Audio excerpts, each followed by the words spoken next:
Earth sign, Capricorn, Taurus, and Virgo, kumusta po kayong lahat? Okay, so Earth sign, maraming salamat po sa walang sawang pagsubaybay sa ating pong daily horoscope. And kung ikaw ay bago pa lang sa ating channel, mag-subscribe na po kayo. And i-click mo na rin yung ating notification bell para lagi kang updated sa ating mga bagong upload. Okay, so Earth sign, tignan natin focus ng energy mo ngayon. Okay, focus po ng energy ni Earth sign ngayon, Spirit Guide. Earth sign, Capricorn, Taurus, Virgo. Earth sign. Focus po ng energy. Earth sign. So guys, meron tayong calm. Ayan guys, mag-relax ka. Baka ito yung mas kailangan mo ngayon, no? Yung iba kasi sa inyo guys, kaya wala kang peace of mind. Parang galaw ka ng galaw trabaho ka ng trabaho, parang hindi ka guys kampante na wala kang ginagawa or parang may mga iniisip ka kasi. Okay? So, sinasabi kasi rito, Earth sign, kailangan mo ng pahinga. Yun din siguro guys yung gusto ng pamilya mo, yung makapagpahinga ka. Kasi, mas nagiging mainitin ang ulo mo pag meron kang ginagawa. Or pwedeng, alam mo yun, tapos na yung trabaho mo, tapos kilos ka pa ng kilos. Siguro dahil high blood yung mga Earth sign, or pwedeng, ano sila guys, no, worried sila sa health mo. So, ang kailangan nyo raw dito, Earth sign, is maging kalmado. Yung iba sa inyo, pwedeng, ayan, kalmahan mo lang, pwedeng may nagpapabalisa sa inyo, pwedeng na-stress ka, pwedeng nag-overthink ka sa isang bagay, or pwedeng, ayun nga, basta merong nakaka-stress na nangyari dito, na pwedeng hindi mo talaga guys nagustuhan. Okay?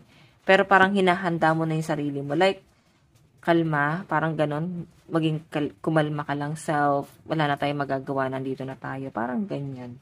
Okay, so lucky number nyo guys, 14 and 52. May nakikita rin ako guys patungkol to sa pera. Pwede nagiging irritable ang mga Earth sign. Pwede kasi guys na bumaba yung sahod mo or pwede meron kang inaantay na pera tapos parang hindi guys dumating. Okay, ayan o. May pinapakita rin sa akin dito guys na alam mo yon, kailangan guys makahanap ka ng ibang source of income. Okay. Tignan pa natin. Pwedeng may problema kayo guys sa trabaho. Okay. Tignan natin overall energy. Overall energy. So guys, meron tayong 6 of swords. Meron tayong 6 of torches. Meron tayong the hanged. Meron tayong death. Okay. So, nakaramdam ako guys na parang bang may namamanhid dito. Okay. Parang ganun. Bigla ka na lang bang, parang kang binuhusan ng malamig na tubig. Pwedeng meron kang nalaman na hindi mo guys gusto or basta disappointment yung napifeel ko rin dito. Okay. So, guys, ayan, 6 of swords is, meron kayong pasan-pasan pa rin ngayon, responsibility.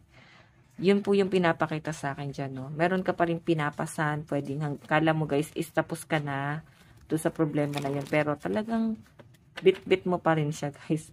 Pwedeng anak to, okay? Lahat ginagawa mo para sa mga anak mo, sa mga apo mo, or pwedeng kahit nagkaanak na yung anak mo is parang, feeling mo responsibilidad mo pa rin sila, guys. Okay?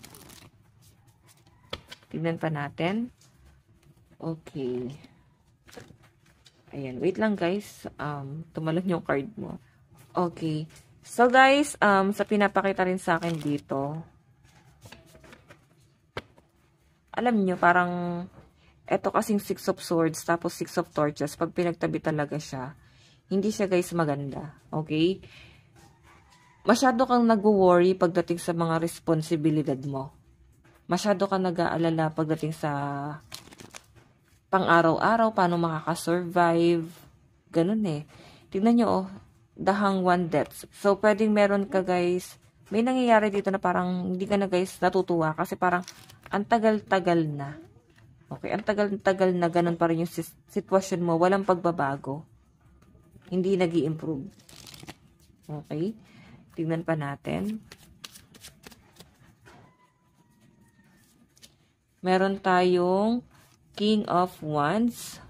Okay. Ayan. So, alam nyo guys, ang ganda talaga ng plano mo pagdating sa pamilya mo.